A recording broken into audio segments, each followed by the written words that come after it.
This Diablo 4 Sorcerer build covers the entire screen in an icy blizzard. Ice spikes spawn out the ground and ice shards fly at everything. You can destroy entire packs, including elites, in seconds. You will just melt through everything. I've played every Sorcerer build I can think of: lightning, fire, ice, and they all have their strengths and weaknesses. I've covered a lot of them, made different build guides. But I think this is one of the most powerful and best Sorcerer builds for pushing endgame content. This build would have you clearing nightmare dungeons way above your level and easily progressing deep into tier 4 content. I made an Ice Shard guide a while ago as it's by far one of the strongest sorcerer mechanics, but a few people mentioned that adding Blizzard is even better, so I've tried it a few times and I think I've finally got it looking really good. So let's talk about the playstyle. This works around two key mechanics: Ice Shards and Ice Spikes. So with Ice Shards, Blizzard apply chill damage. Prolonged blizzards lead to freezing. We can also freeze with Ice Nova, and if we enhance Ice Shards will then shoot out all these frozen enemies automatically and ricochet all around them. So by putting down the blizzards, you can freeze the whole screen and just get crazy passive damage from Ice Shards just going out in all directions. We then have Ice Spikes as like a backup for additional damage. There are aspects that allow Ice Spikes to rise up during the blizzards. This alone is quite weak. Blizzard is quite a weak spell on its own. Even with the Ice Shards, it's still a little weak. But there's also a glyph that increases the area of those ice shards. It makes them 50% bigger, which means if you summon 4 or 5 blizzards, ice spikes just rise everywhere and explode for crazy damage all around you. I've made a lot of builds that I said are really fun, but this is by far the most powerful, and it's probably the thing I'm going to use to push to 100. So let's break down the build. First off, let's talk about the aspects, because these are key to the build working. So first up, the Ice Shard aspect. This is really important aspect of the Piercing Cold. Ice Shards will pierce 3 to 4 times, dealing reduced damage. This helps us spread the damage massively, and it gives us that huge ricochet and AoE damage. Then you want to grab the 2 Ice Spike aspects. You want Glacial aspect. Your blizzards form ice spikes that spawn and explode, dealing damage. This deals increased damage to frozen enemies. Because of the blizzard and frost nova, everything will be frozen. This is huge. Then you want to get aspects of the frozen tundra. This increases the radius of ice spikes by 50%. Again, this makes it so that if you've got multiple, your whole screen is just constantly going again and again and again. Both of these are legendary aspects, which does mean that you have to find the legendary and extract it or just equip it naturally. So yeah, you can't exactly farm these in a dungeon. But yeah, you just got to keep going. Hopefully you'll get them soon. So yeah, really important ones though. Then I'd go for aspects of Frozen Memories. This lets Avalanche, which is our key passive, apply an additional time, which is going to be huge for scaling damage, and mana reduction, really important one. Then you want to go for some defensives. I really like aspects of the Protector. Damage an elite enemy grants you a barrier, absorbing up to a certain amount of damage. This is really good because there's a lot of stuff that scales with barriers, and a lot of stuff gives us increased damage when we have a barrier. We will have a fire barrier, we'll have ice armor, and this is like a 3rd barrier, so it's extra stuff when we're taking aspects that give us damage with a barrier. Speaking of damage with a barrier, Storm Swell aspect's really good. Deal more damage to vulnerable enemies with a barrier active. Really helpful. Those two go together really, really well. Then I would get Prodigy's aspect. Regain mana upon using a cooldown. Really important. More mana, more blizzards, more ice shards. Aspects of Control, deal more damage to frozen enemies. Also really, really good. There's loads of other aspects that would work, and others that work with barriers are helpful. Frost Splits is good for extra frost novas. Ones that increase Lucky Hit is really good to help with mana. But yeah, these are the ones that I would be going for as a priority. So let's talk about the enchantments. You want to enchant 2 abilities. You want to enchant Firebolt because this gives direct damage from skills, applies burning damage over 8 seconds. The burning damage itself is terrible. You don't worry about that, and you don't put the Firebolt on your bar. But this means that everything on screen will take burning damage all the time. And the reason we want that is because in the Paragon board, there are certain skills. So yeah, there's certain things in the Burning Instinct tree that give us benefits for having enemies burning. So you've got like damage increase to burning enemies, you've got damage reduction from burning enemies, and because we have to use so many different Paragon boards, you can't just use the 2 ice ones and just call it a day. So if you do go into like the burning board, you can pick up lots of good passives from here that really scale your damage to elites, damage to burning enemies. For just a handful of points up here and 1 enchantment, you can pick up tons of damage and damage reduction in the Paragon board. Then we go for Ice Shard. So this is huge because Ice Shards have a 40% chance to ricochet already. You also have Ice Shards piercing with your aspect. Hitting enemies 5 times in a single cast makes them vulnerable. Huge again. And then the beauty of it is Ice Shards conjure and fly towards frozen enemies. With our Blizzard and our Frost Nova, everything's going to be frozen all the time. When it comes off of frozen, it's just a matter of time before it gets frozen again. So you just have so much Ice Shards just flying off of you at all these different enemies. The damage is crazy.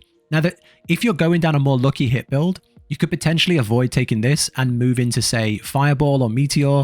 I've seen some people who use Meteor because you get a chance for Meteors to fall. I can definitely see that working. I don't go all in on Lucky Hit, so I just like having Fireball because it's constant, it's permanent, you'll always have it.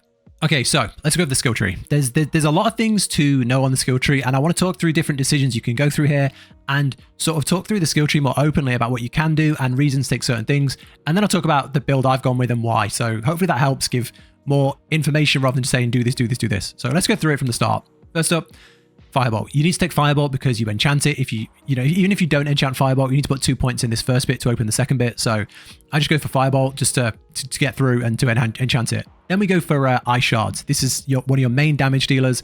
It's absolutely huge, so 5 out of 5 it.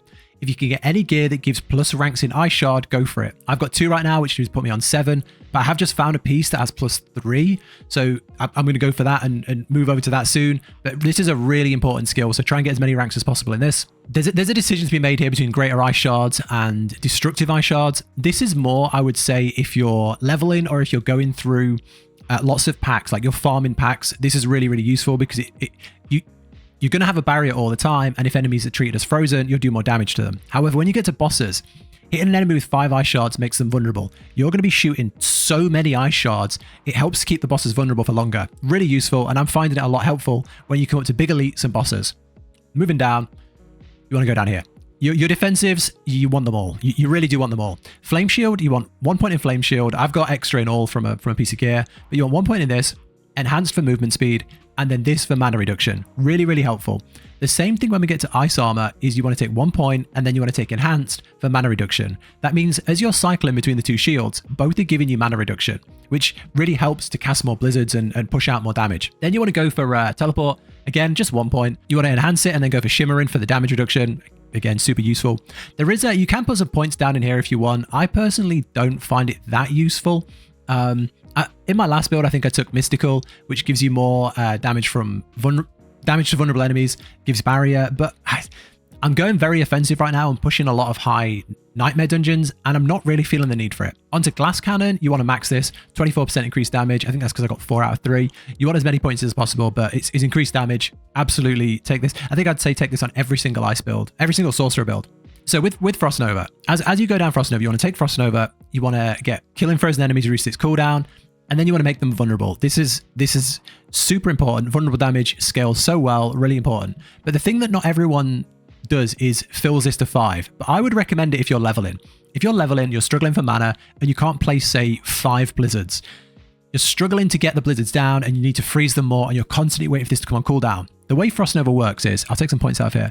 If you put more points into Frost Nova, that cooldown comes down. So you see it's at 14 on my build. As you put more in, that comes down to 12. So if you're leveling, I'd max this. In my position now, mana's not that much of an issue, and I can pretty much just put a whole screen of blizzards down, which help freeze, and I don't feel like I need the Frost Nova that much, so I just got 1 point in there. But yeah, feel free to max this and just take points out of something else if you want to. Moving down to here, you don't really want much. I've gone Lucky Hit increased by 15% because there are certain things that give Lucky Hit increased chance to like regain mana, which is really useful. Again, this isn't that important, so you can drop points out of there and put it into here, which is probably what I'm still considering doing, but I do like the synergy with mana regen. On here, again, I'm playing very dangerous, but I would recommend taking these if you're dying a lot. This gives you damage reduction, and this gives you barrier.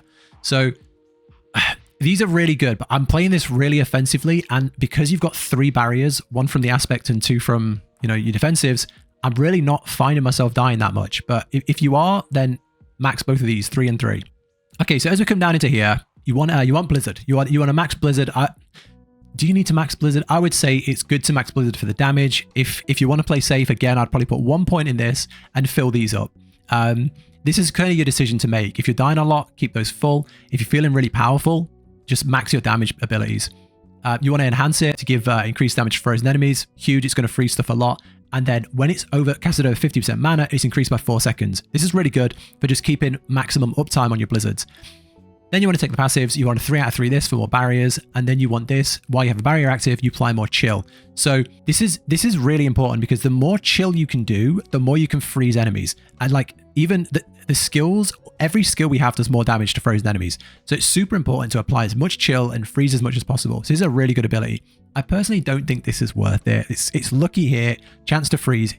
Just rely on your Frost Nova and your chill to freeze. I wouldn't worry too much about this personally. We talked about the certain synergies we get from taking burning damage to enemies for enhancing Fireball, and this is some of them. So you put 1 point into this, and then you get this. You deal 30% increased crit strike against burning enemies. If they're also immobilized, it's increased to 75%. So I'd max this. This is huge. Everything is going to be burning because of the passive. From the enchantment we have, everything's going to be burning. So this is just a flat, huge crit strike bonus. Absolutely amazing. I would definitely just put 1 point in there to max that. Then you go down. You want to max this. There's no discussion here. This just gets maxed. Every single skill in here is good.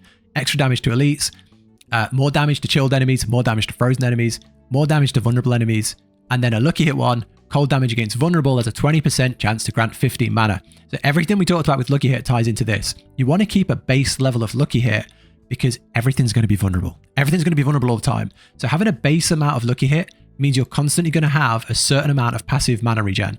So it's up to you how much you want to go into lucky hit and then pick up other lucky hit things above. But just having this here, having a bit of lucky hit on your gear means this is giving you that extra bit of mana regen. Really useful. If you want to completely bin off lucky hit and just do your own thing, you can take deep freeze. Deep freeze is pretty good because we have the ice shards that spawn on deep freeze as well. So yeah, you can take deep freeze. I personally don't like it. I feel like it slows you down too much. And then onto the key passive. You want to take lucky hit. Again, your frost skills have a 10% chance to make the next cast of ice shards or blizzard consume no mana and deal 40% increased damage, doubled against vulnerable enemies. On our gear, we have an aspect which makes avalanche key passive strike twice, which means you get 2 of these.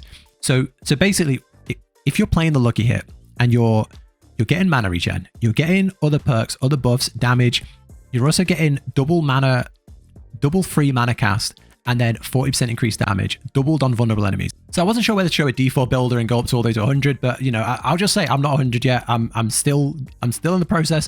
So I'll show you what I've got so far and talk through what I would go afterwards. So I would start by going and get the glyph, work your way up to the glyph first, and I would go for exploit. Exploit is the number one, it's probably my favorite glyph on Sorcerer, to be honest. The way vulnerable damage scales and how many things we can take that benefit vulnerable damage makes the Ice Shard build just broken. It's so good. And this is like your number one for making that happen. Dealing damage to vulnerable enemies increases your damage by 6 seconds up to 10%. Then you get, for every dex you spend, you get extra vulnerable damage. So this is really good. So you want to take enough dex around here to get this. You can see just taking that, you get 3.3% extra vulnerable damage. So that'd be my number one. As you rank up the glyphs at the end of Nightmare Dungeons, the range on these also expand. So keep that in mind for extremely high damage. Then you want to move to the end, and I would take the, the Frigid Fate. So you would take the Frigid Fate board because the legendary node is really good. Dealing cold damage to vulnerable enemies increases lucky hit by 1% for 5 seconds up to 15%. So you see where we're going here. We talk about the lucky hit so much in the skill tree. You have this. You can have up to 15% lucky hit, which is crazy high, which means you're going to get more mana regen, more of the key passive going off, and just everything just synergizes really well. So I'd go here and I'd just beeline straight up for this legendary node. That's how I'd go for it. You also get the vulnerable node along the way, which gives extra intelligence, extra vulnerable damage. I would fill out these, so just get the ones around it for vulnerable damage. I didn't bother with those, but I got the vulnerable damage ones. And then I'd make my way to the right and get the next one, 20% vulnerable damage and damage reduction from vulnerable enemies, and get the stuff around it, like vulnerable damage, damage reduction, vulnerable damage. There's some here as well. If you got the points, you can get those as well. Really, really useful to get those. Then I would get the node, and this node is awesome. For Blizzard, this is incredible. I recommended it on my Meteor build, and I'm using it on my Blizzard build as well. Adept. So the beauty here is your mastery skill damage is increased by the things around it, right? So if you purchase intelligence all around it, and there's a few intelligence ones around here as well, so you can grab those, and that gives increased mastery damage. So your Blizzard does more damage, but the main thing here is if you hit that intelligence bonus, it has a 20% increased area. So your Blizzards are bigger. So if you want to fill the screen, instead of casting like 6 or 7, you might only have to cast 4. So this is really, really useful, and I would definitely get this glyph almost as soon as possible. And then, you know, there's other things you can get around here, but I would start working left and right. You've already got to here. You've already got to here. I'd start breaking out left and right. On the left, I would go for Icefall. Killing a frozen enemy grants you 15% of your life as a barrier. I'd start working that's what I'm doing next, working my way up there to get to this. The things around it aren't great. There's cold damage. I think there's another cold damage, damage to chilled enemies, damage to chilled enemies. So there's a lot of things you can do. You probably work your way up to that, get that, and then get some of the chilled damage ones and get the glyph. In the glyph, you'd probably go for like control or territorial, so damage to close enemies. I would focus on the right side first. I would get the burning one, the burning instincts. Yeah, burning instincts. You don't want the legendary node. That's kind of bad, but you want all of the passive nodes. So you've got 10% damage to burning enemies, and then another 10% if you get to a certain willpower. You've got down here, damage reduction from burning enemies. Up here, damage reduction from burning damage reduction from elites, and then more damage reduction from elites if you hit the intelligence goal. Down here, damage to burning enemies, damage to elites. 16% is a lot. And then an extra 10% if you hit the willpower. They're all just really, really good. They're all just good. I wouldn't head up here. I just get all the stuff down here, get the legendary glyph. You can rotate it to look like this.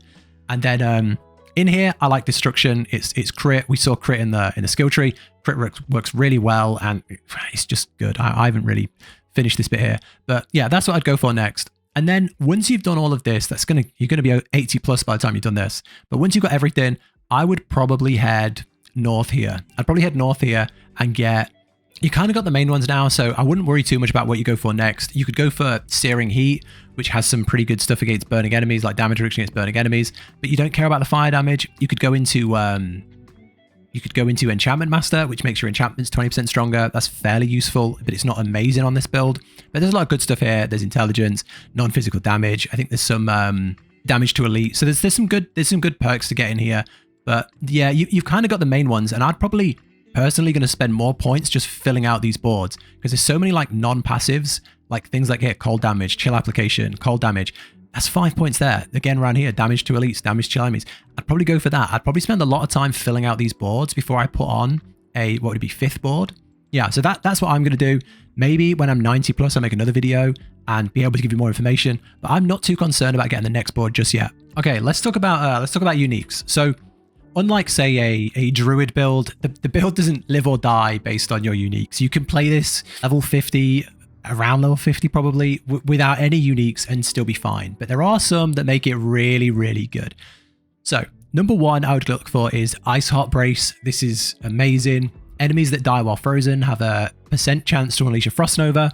Frost Nova will make enemies vulnerable. It will freeze enemies. So this, because so many like small trash will die so fast, this will re-trigger freeze, re-trigger things like that really fast. It also comes with freeze duration, damage to frozen enemies, intelligence, just as a baseline. So yeah, really, really helpful. I'm a big fan of this unique. Another unique which works really well is Raiment of the Infinite. This is probably the most versatile unique that works in every single Sorcerer build. It's just so good. After you teleport, close enemies are pulled to you and stunned for 2.5 seconds, but teleport's cooldown is increased by 20%. It's huge. It's huge. If you've got a big pack of elites, you teleport into the middle of them, they all get sucked in, you frost over them, and then your ice shards just start flying out and ricocheting. It just works really, really well. Another one I've started using, which I'm personally still on the fence about, is the Penitent Greaves. I'm not sure if having just a normal yellow and sticking a legendary aspect on it would work better than this. I'm still on the fence, but I'm really enjoying it so far. You leave behind a trail of frost that chills enemies, and you deal more damage to chilled enemies. It feels like it should work. This is a chill build, but I don't know if this trail of frost is good enough to hold out on its own. So yeah, I'd say if you've got it, try it. I'm enjoying it so far, but I'm not sure if I just enjoy the aesthetic of it and the movement speed. If you've got a better pair of feet that work with a really good aspect on, I'd just go with that. But yeah, these consider it. Onto the gear, I would be looking for pretty much, if you've watched this far along, everything we've looked for in the skill tree. You'll see certain synergies. You'll see crit strike, you'll see lucky hit, you'll see cooldown reduction. There's lots of things that synergize really well with this build, and that's what I'd look for on the gear. So lucky hit chance where you have a barrier active. Barriers will have almost 100% uptime. Cooldown reduction will help give those barriers 100% uptime and will also help with all the buffs that come from having a barrier. Ranks of Ice Shard is something I would get as a priority. Ranks of Ice Shard and Ranks of Blizzard, those two are really, really good. Anything that gives you damage would be really good. So Damage to vulnerable enemies, you see I've got 27% there. Damage to frozen enemies is again really, really good. You can also get synergies from burning as well. So if you get anything that's like damage to burning enemies or damage reduction from enemies that are burning, that's super useful because again, everything's going to be burning because of the enchantment we took.